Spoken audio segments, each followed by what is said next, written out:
while today 1 in 5 people needs some form of hearing aids, it's going to be 1 in 4 before 2050. So clearly it's a problem that is growing.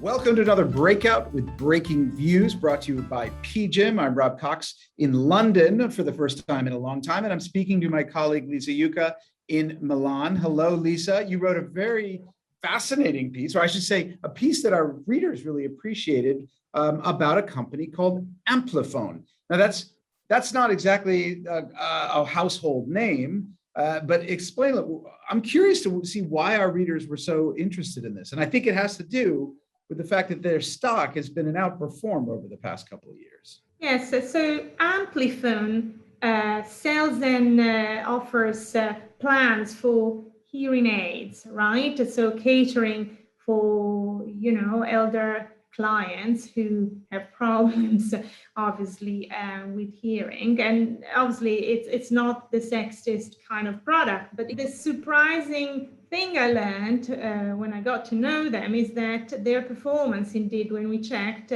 has been better than Amazon and Facebook. If you look at the past 5 years, and maybe one wouldn't immediately think that. Of course, they have two big things playing in their favor. On one hand, demography. People are getting older, and we're also damaging our ears, by sort of noise pollution, but by also spending lots and lots of time with iPhones, iPods.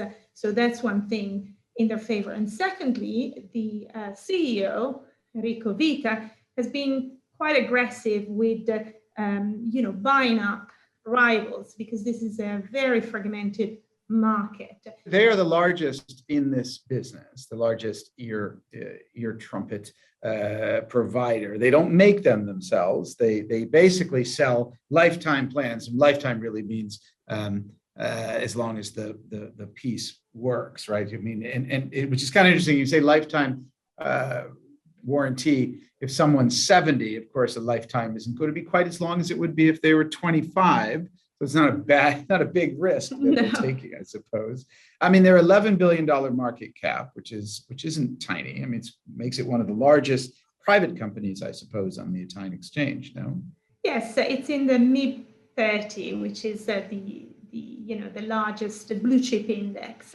But they face competition from players like Costco or Boots.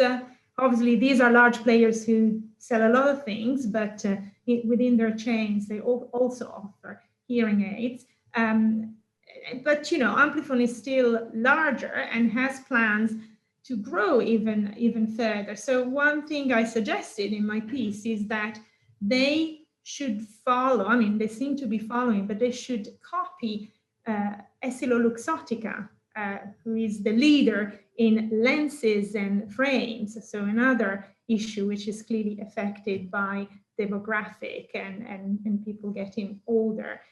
So semi-medical. Well, it's an interesting dynamic. Now, if you think about Luxottica, which Leonardo Del Vecchio, who's probably one of the richest or the richest man in Italy as a result of the growth of that company.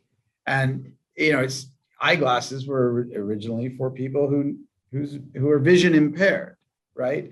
And one of the things that Luxottica did was to create fashion around it, to align themselves with the Giorgio Armanis and the Gucci's and that kind of thing, and then to make actually glasses a sort of mark of symbol and status, a symbol of status. But hearing aids, it's a little different, right? I mean, that was when, you talk to the company, they realize that there's still a stigma attached to having a hearing aid. I don't know how do you, that seems to be the main difference between the Luxottica approach and. Yes, I mean, it's obviously difficult to see hearing aids becoming a trendy, fashion item as glasses have become.